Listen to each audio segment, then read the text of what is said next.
هل تعلم ان في شباب ضيع حياته على هذا الورعان والحب والغرام والبنات والبيبي والافلام الخليعه؟ لا احد يطقطق على راسي ويقول لي ان الرجال اللي يحط لي رقم البيبي او رقم جواله على قزاز السياره واخر ذي انه يدور خوه رجال. لكني بقول لك يا شنب، انت في زمن شفناها بالعين وجتنا قصص الرجال زي ما جاتك انت، إن من باب الناس سكوا باب. زي ما انت فرحان اذا وقفت عند موتر وطالعت يمين، الا والله ما في بنات في انك ترفع القزاز عشان يلقطون البيبي. اعرف انه يوم تركب معك اختك وراك وتوقفها يوم من الايام عند اشاره اللي جنبك مركب على قزازته رقم البيبي. لا تسوي لي فيها شنب. الافلام الخليعه يا رجال احد يطقطق. يا رجال ترى البيبي اوسخ جوال عرفته في حياتي. صح ما هو كل اللي معه بيبي ان نتهمه، لكن بصفه عامه اغلب اللي عندهم بيبي الا ما رحم الله افلام والصور عرض وكلام فاضي.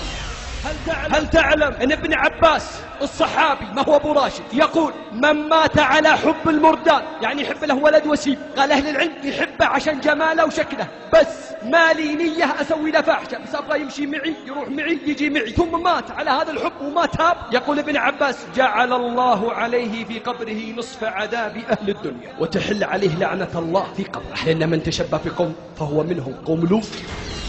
هل تعلم ان العادة السرية اللي انت تستهون فيها وتحسب انها طقطقة ولعبة، ان العادة السرية الواحدة طبيا تساوي 12 مرة جماع.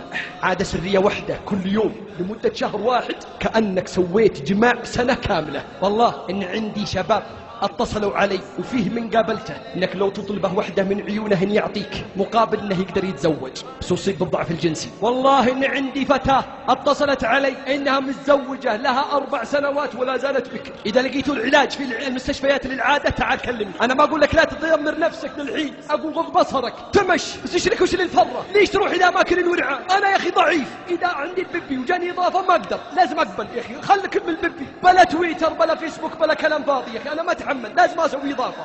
خلاص اترك ذي، بابيتك منها ريح سده واستريح وريح راسك. تقول لي لا، اقول خذ جوك غازل افلام حب غرام، لكن بتدفع ثمنها. وبقابلك يا شنب بعد كم سنه اذا جيت تبغى تتزوج. والله انا يتصل بي شاب قال ابو راشد انا عند الله ثم عندك. قلت امر دندي. قال تكفى شوف لي مخرج. قلت وشو؟ قال باقي على زواجي شهر. قلت محمد الله ليتني مكانك. قال ابغى اخره. كيف اقنع الوالد؟ قلت ليه البنت ما انت مقتنع فيها؟ فليش توافق فيها من الاول؟ قال يا رجال ما هو كذا، والله انا بنت رجال ولا تسوى وان كل يتمناها. قلت وجل؟ قال ابو راشد والله ما اقدر اجامع، والله ما اقدر اجامع، والله ما عاد عندي قدره، واني دالحين ادور علاج في المستشفيات وبقي على زواجي شهر. ابو راشد المعازيم انعزموا، الصاله انحجزت، الفلوس اندفعت، البنت فرحانه، امي فصلت ثوبها، اخواتي اشتروا فساتينهم، ما اقدر كيف اتصرف؟ شوف لي مخرج. والله ما اقدر اجامع، كلها عشان الافلام حب غرام كلام فاضي.